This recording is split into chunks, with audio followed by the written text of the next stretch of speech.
Goeienaand, good evening, fellow South Africans and citizens of the world. Well, the groups are starting to get their act together. Well, it looks like it anyway. What am I talking about? These secessionist groups who've had enough of the ANC and are trying to somehow form a separate state in South Africa for the minority groups. And I think it's going to be a very long and complicated road, but at least something's been done about it. And this is hats off to the ULA, United Liberty Alliance. They had a historic summit of white and coloured community leaders in Cape Town. And on Friday, the 9th of August 2019, a historic summit of white and coloured community leaders took place in Cape Town, led by the United Liberty Alliance, or ULA. The purpose of the summit was to discuss cooperation between diverse groups with a view to the independence of certain identified areas. The summit was convened following requests from the white and coloured communities to bring General Constant Villion's 1994 accord to fulfillment. The meeting to plan steps to independence from South Africa was a legal meeting, and the actions that will be launched afterwards will also take place within the framework of the South African Constitution and international laws on self-determination. The 1994 Accord stipulates the Afrikaner and other minority groups' right to self-determination, and Article 235 of the South African Constitution is indeed based on this article. The 1994 Accord, which paves the way for South African minority groups to attain self-determination, was signed by General Viljoen, Thabo Mbeki and Rolf Meyer on 23rd of April 1994 after intervention by the US ambassador.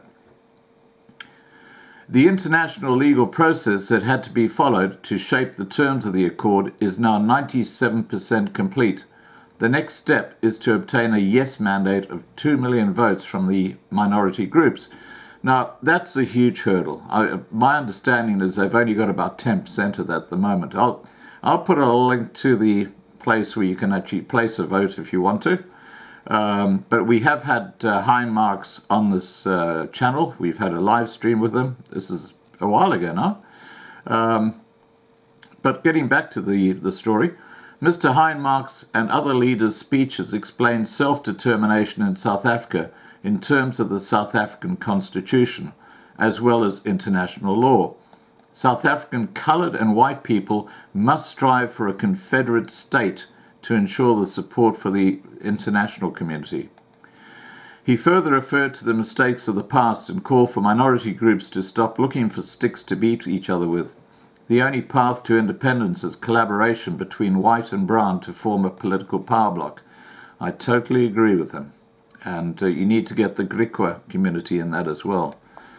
The timely election of an interim government will facilitate state formation and lead to the establishment of a Confederate country consisting of 8 sovereign states. The form of government is based on Switzerland's successful system of government.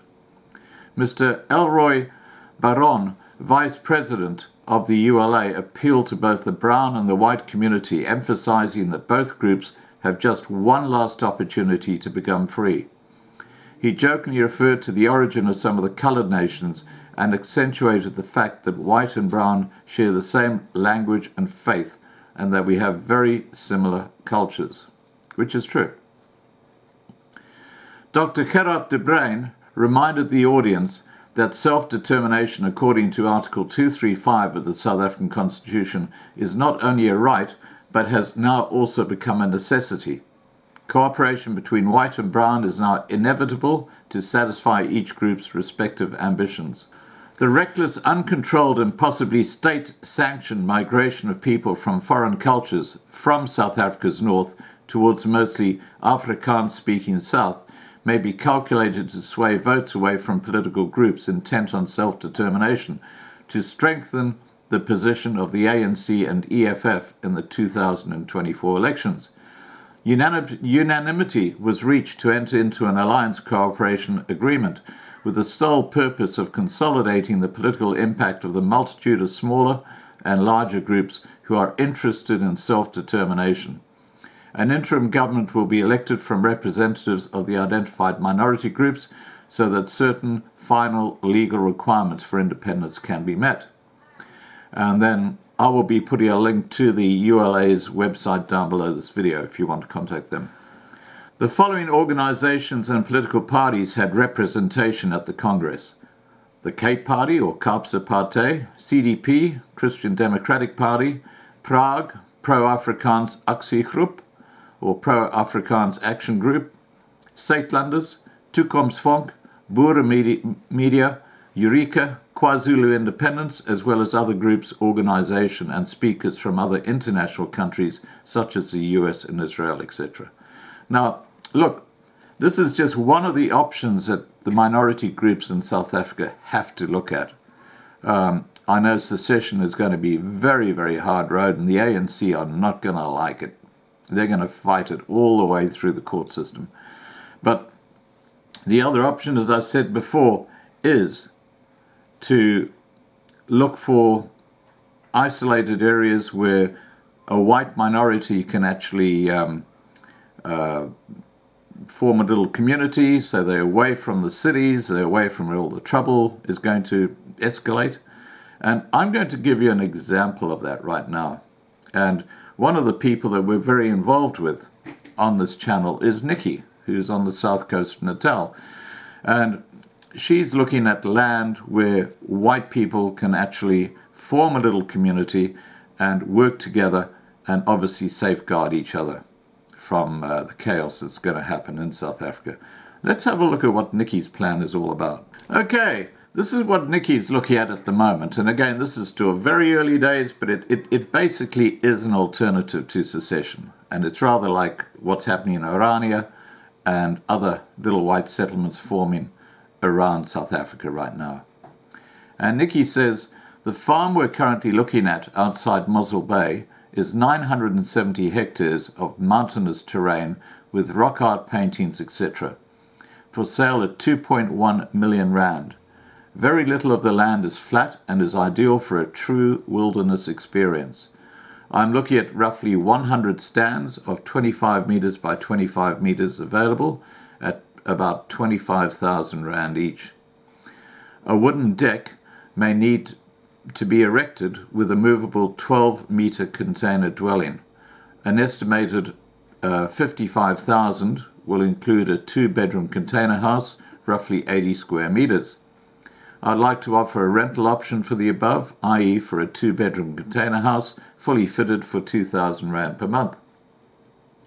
Retreat shareholders or investors can own company shares at 250,000 rand each, e.g. 10% share equity, depending on property. So, look, this is just an idea that they're looking at. Nikki's already involved with a couple of small white communities living in isolated areas, and they're going very, very well. So this, again, is just another option for people to look at.